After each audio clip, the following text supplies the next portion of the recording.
Raha natsangana tamin'ny volana Desambra lasa teo dia amarana ny fotoam-piasany amin'ity volana Marsa ity ny voameram-panadiady eo anivon'ny filan-kevitra ambony teteza mita anao ny tatitra ny asa vita ary izy ireo amin'ny fiandohan'ny volana Aprily anoany. Ny akon'izay hoe tandravaka Andriamanalina eo amin'ny sarany Stefana Razavamandimby. Efa vita eo amin'ny 700 ireo antota taratasy momba ny fananantany ka nafeny ny fepetra izany hoe tsy mbola nisy didim-pitsarana nivoaka avy eny amin'ny fitsarana izay noraisiny teo anivon'ny voameram-panadiady momba ny fananantany eo anivon'ny CST.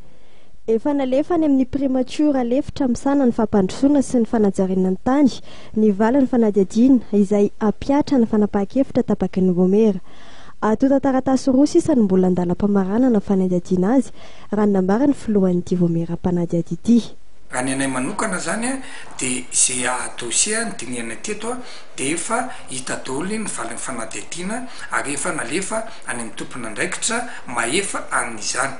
Dosia anakonga mazao sisa no mbola ivorian'ny komisiona fa ny olana kely fotsiny a misy mpikambana ny komisiona zany a zay tsy eto ateorana amin'izao fotoan'izao a dia tsy maintsy mameno ilay fiatranitsy izay a dia le fitaraina mivoaka avy any Toamasina sy tany Batolampy ro anakory zany a mbola dinianay dia raha mikasika ny nansana manokana ohatra amin'izao fotoan'izao a dia efa any amin'ny primature lefitra medidi ny fanajariana ny tany sy ny fampandrosoana ny dosie mikasika an'io ohatran'izay koa mikasika amin'ny potsara.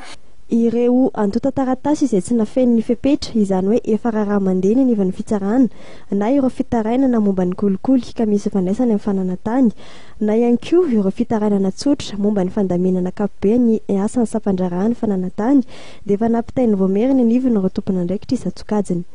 Amin'ny fiandohan'ny volana Aprily avy izao moa no anao tatitra ny asan'ny voamera eo anoloan'ny filohan'ny CST.